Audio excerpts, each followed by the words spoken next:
Exercise 8.1 के बारे में आज हम लोग बात करेंगे। क्वेश्चन नंबर 1 के बारे में। एक्सरसाइज 8.1 जो यहाँ पे दिखाई दे रहा है एक क्लास 10th का है। क्या है?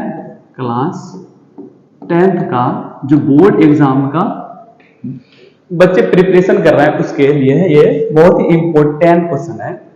ट्रिग्नोमेट्री इतना इंपॉर्टेंट क्वेश्चन, इससे कम से कम 40 नंबर का क्वेश्चन पूछा जाता है पूरे ट्रिग्नोमेट्री चैप्टर से, चैप्टर नंबर 8 से, जो कि एक्सरसाइज 8.1 के बारे में आज हम लोग बात करेंगे। उससे पहले ट्रिग्नोमेट्रिक रेशियो हम पढ़ाए थे। ट्रिग्नोमेट्रिक रेशियो को आप लोग जाके वीडियो देख सकते हैं, कैसे इसका वैल्यू याद रखना है उसके बारे में आप लोग देख सकते हैं। अगर यहाँ पे फर्स्ट क्वेश्चन की अगर बात करें, इन त्रिभुज, क्या पूछ रहा है? इन त्रिभुज, ये जो चिन्ह होता है, बहुत सारे बच्चे क्या कंफ्यूजन होता है इसमें, बहुत सारे बच्चे कंफ्यूज होते हैं। क्या होता है? बहुत सारे बच्चे कंफ्यूज होते हैं ये क्या है। इसका मतलब होता है ये त्रिभुज है। क्या है? ये त्रिभुज है ABCD, right angle triangle. Right angle triangle का मतलब होता है समकोण त्रिभुज। क्या होता है? समकोण त्रिभुज। ये हम लोग का राइट एंगल ट्रायंगल दिया गया है। क्या है? राइट एंगल ट्रायंगल दिया गया है एट B। ये B जो है एंगल 90 डिग्री पे है। ठीक है, एकदम अच्छे तरीके से एक ही क्वेश्चन बनाओ, लेकिन समझ के बनाओ। बच्चे क्या करते हैं, ये चैप्टर तो पढ़ लेते हैं 8.1, लेकिन उसको समझ ही नहीं आता बहुत सारे बच्चों को, कैसे बनाना है, कैसे सॉल्व करना है।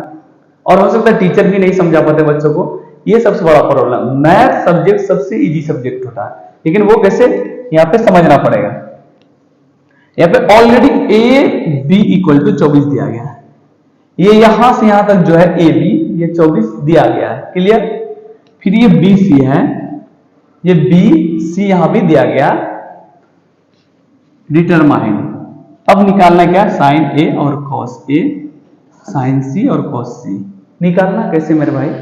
एकदम अच्छे तरीके से थोड़ा समझ लो। ये इसका मतलब 24 ये दिया गया, ये 7 दिया गया। ये हम लोग को कर्ल नहीं पता है। इसका मतलब ये P है। क्या है? ये P, ये B, ये H हम लोग का नहीं पता है। तो H का फॉर्मूला क्या होता है? H² = P² + B²। क्लियर हो गया?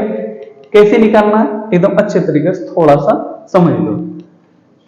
H² = P का वैल्यू कितना? 24, 24 का स्क्वायर प्लस B कितना? 7 का स्क्वायर।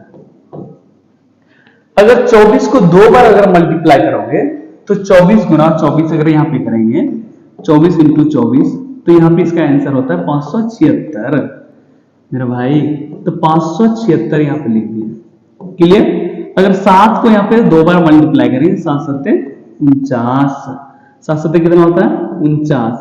बहुत सारे बच्चों को ये भी कंफ्यूजन होता है 24 गुना 24 करें कैसे 576 होगा। क्लियर? यहाँ पे बताते हैं। 24 × ऐसे कर लेते हैं, 24 बच्चे की तरह, 4 चौक 16 की 6, 4 दूनी 8 1 9, 2 चौक 8। जब दूसरी संख्या से मल्टीप्लाई करते हैं उसके पहले एक कट लगाते हैं, तब दूसरी संख्या यहां से 2 चौक 8, 2 दूनी 4, 6 9 8 17 की 7 बचा 1 4 1 5, 576। अब 49 और 576 को प्लस करोगे तो 625 निकलता है। क्लियर हो गया? 625 निकलेगा। कितना निकलेगा? 625 ऐसी को। अब H = जब ये अंडर रूट स्क्वायर जो यहां दिख रहा है, ये स्क्वायर जैसे हटता है बराबर के उस पार वाले में यहां पे हो जाता है क्या? Under root.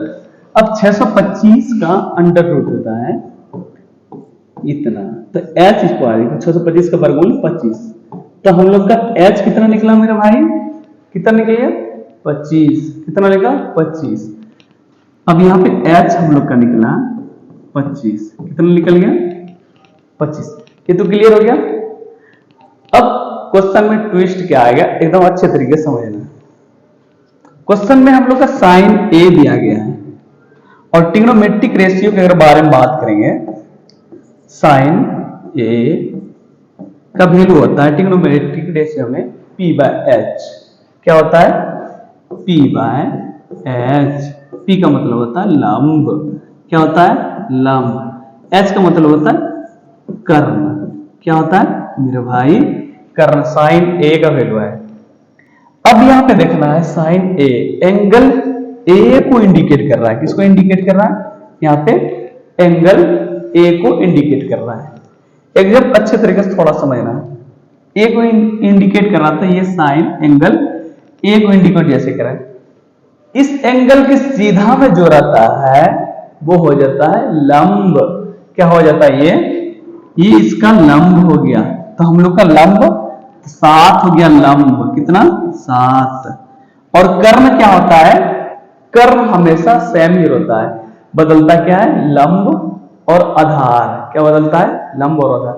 कर्ण 25 है तो 25 ही रहेगा। क्लियर हो गया? 25 क्लियर। अब sign sorry cos A, cos A अगर इसका ट्रिग्नोमेट्रिक रेशियो की बात करें तो b/h कितना? आधार बाय बटे कर्ण, आधार बटे कर्ण। एंगल यहां पे क्या दिया गया? ए। तो एंगल ये है तो इसका परपेंडिकुलर यही होगा लंब। तो लंब 7 है तो आधार 24। इसके नीचे वाला आधार 24, कर्ण कितना? 25। यहां तक तो समझ आ गया होगा। क्लियर है? अब ट्विस्ट यहां पे आएगा हम लोग का 2 में अच्छे तरीके से थोड़ा समझना है। साइन सी ट्रिग्नोमेट्रिक रेशियो तो वही p/h निकलेगा। पाई p/h मतलब लंब बटे कर्ण।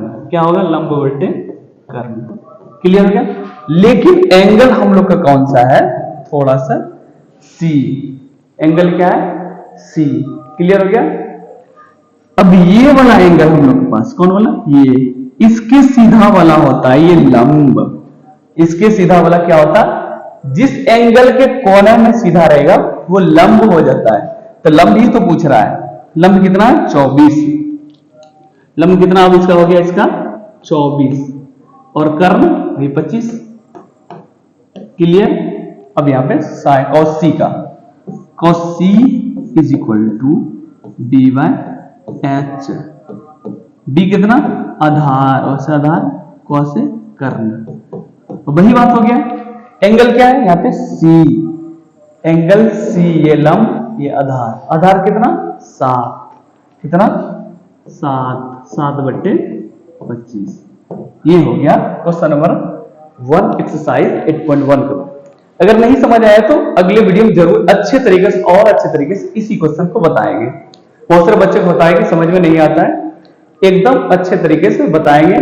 टेंशन लेने की कोई भी बात नहीं। मैथ सब्जेक्ट ऐसा सब्जेक्ट है, इसमें क्या होता है आप जितना प्रैक्टिस करेंगे उतना आपका क्वेश्चन सॉल्व होते जाएगा और माइंड में रिकॉग्नाइज। एक बार में क्वेश्चन नहीं बनेगा कोई भी दिक्कत नहीं। हर बार प्रैक्टिस करेंगे इस क्वेश्चन को, समझने की कोशिश कीजिएगा तो वो क्वेश्चन बनते जा रहे हैं। थोड़ा सा एक बार देख लीजिए वीडियो में। क्लियर हो गया?